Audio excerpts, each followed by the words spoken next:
Leeds United fans are genuinely insane a lot of the time, not only because we support Leeds United, but because of our actions. For example, most people wouldn't stalk random aircraft, but here we are, and that is surprisingly relevant when it comes to the topic of today's video, because many people have pointed towards a brand new hint that we'll be signing a brand new number 10. Hi, welcome to the channel, and today we'll be discussing how an Ilan Kebbal move looks a little bit increasingly likely because of some unexpected hints that some people might have sort of picked up on and spread around the community. Now, what we'll do is we'll discuss some of the hints to the Kebbal signing, why it might not come to pass, other options for Leeds United at the moment, what we can expect to happen this week, if we're happy with the window, and ultimately what you guys think. So, first up, we need to discuss those big old hints to Ilan Kebbal potentially signing with Leeds United. Said hints are the fact that Leeds United, basically, when we're signing players, will send out a private chartered jet to go and fetch them from that club, because you want to sort of bring them in with the best possible impression. That's what we had, for example, planned with Bamba Dieng a couple of seasons ago. You might remember how we didn't end up signing him. A lot of that surrounded the fact that chartered jet didn't get off the runway at any point, which was a little bit of a hint that maybe signing him would be a little bit more difficult than we were coming to expect. Now, a lot of people have picked up on the fact that said chartered jet company, and identical jet to the one that brought Ramazani here, has been booked to fly from Paris to Leeds. Leeds United recently have been very linked with Ilan Kebbal, who plays for Paris FC, and that sort of indicates that, well, we've booked that exact same plane for this exact same reason, and now you're in the city where we're potentially rumoured to be signing a player from. Very, very big potential, in my opinion, to get that signing done. However, we need to acknowledge that there are reasons that this might not come to pass, because, to be fair, things sometimes don't happen in the world of transfers. We could be overreading into something. It could be someone just deciding to troll a little bit and be like, well, I run a company that books private jets. I wonder if I could get us to sort of fly over. And then again, we've also got situations literally today in which a chartered jet from the same company flying from linked city to Leeds doesn't lead to anything. There was a player recently who is playing elsewhere towards the east of Europe that was linked with Leeds United. There was a private jet booked to Leeds Bradford Airport via somewhere else, and that ended up not happening. He ended up playing for their club later on in the day. So there's no guarantee that this will happen, but it is important to pay attention to this. And there is the fact that basically, whilst Ilan Kebbal might be a very, very, very good signing, he's only one of many, many rumours that are going on at the moment, because there are other options for Leeds United at this very second. So first up, one that I personally do not particularly like for reasons I've discussed on stream, primarily based around various bits of inappropriate behaviour and violence and literal criminal actions. Elias Chair from QPR. I think we're a little bit better than signing Elias Chair. Admittedly, yes, he can play in the 10, but I'd much rather we didn't sort of have to overly commit to that. There's other players that have been discussed, such as the one from Eastern Europe that I mentioned earlier, not specifically naming him because sources are interesting and I don't really want to sort of out people, but yeah. And then there's various other potential midfield moves, but we'll get to that a little bit later on. We have options for whatever move we decide is the right one, and I hope we ultimately land on the correct move. And whilst I feel like that could be Ilan Kebbal, there will also be dozens of talents all across Europe that are of the same level, affordable, and we'll find out how it goes. On Kebbal specifically, I'm fairly sure that we get that move done if we want to. It's just a question of where Leeds United are specifically targeting, especially if we've got a couple of other moves in the pipeline about to be announced. Sorry about that, I had to cut for a little bit, but we do also have a lot of other options that are coming, including one move that is firmly down the pipeline with the medical already reportedly completed, that being Manor Solomon. Manor Solomon signing from Tottenham Hotspur on loan.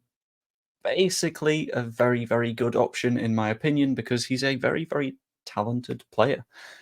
It surprises me that we're likely to get him at championship level, but then again, you can never be 100% sure of who you can and can't sign in the championship, especially when he's a sort of rotational player at Spurs. Very hard to get into that first team, especially when you play the same role as Son Heung-min and Dejan Kulusevski, but that's the way that it is. We're able to benefit from that, and I think he'd be great for us this season.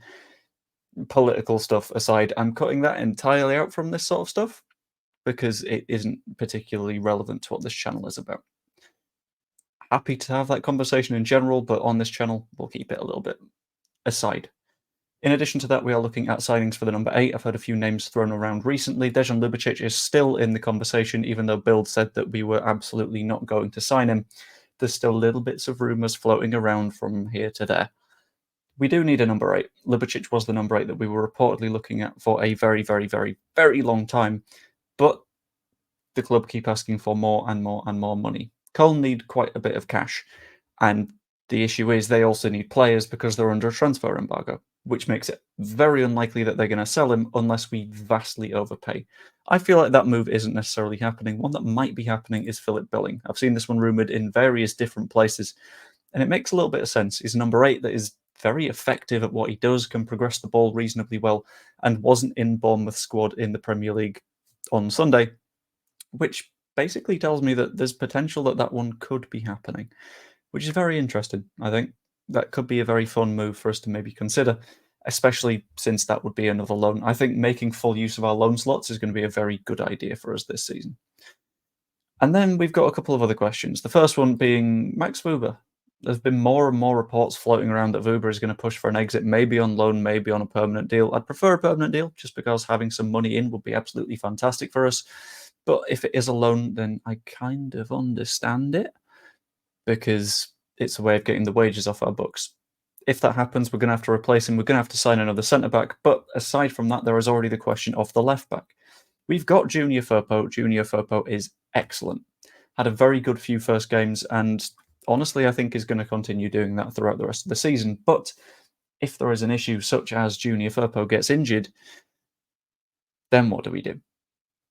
Things become a little bit of a struggle. Things will sort of cycle out of control, and especially if we've lost Max Wuber, he's technically our left-back cover, unless you want to count Strauch, who is also not a left-back. So I think urgently need to sign a left-back, need that number 8. A number 10 would be great. Manor Solomon looks like he'll be confirmed on Monday. Rule of thumb, don't announce a signing when other clubs are playing football because that draws attention away from you. I think it's going to be a Monday job or Tuesday job, basically depending on what the fixtures are like tomorrow. I've not had a look yet. But outside of all that, I genuinely think we're in a good position. I really, really hope that we do sign Ilan Kebbal with that move looking more and more likely. Remember that this is just literally flight talk, so we don't know what exactly is like the reality of it, but I feel quite comfortable on this one. If not, we'll probably get in a number 10 anyway. Solomon's coming, discussing things with a lot of different number 8s. I can see a left back on the way, and we'll probably replace Wuber. I'm starting to feel a lot more okay about this window now compared to where I was beforehand. Maybe it'll be a double announcement tomorrow. Solomon and Kebbal. That'd be fantastic. But no one knows, and that's half the fun of supporting Leeds United. At the end of the day, I kind of want to know, are we happy? Because I'm feeling okay. And in terms of what we can expect next week, I think all those gaps are going to get filled up. But at the end of the day, there is one big question. That is, what do you guys think?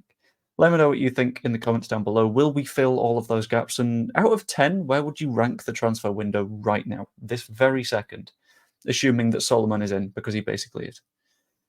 Hope you enjoyed the video. Like and subscribe if you did. Comment that stuff down below if you're interested.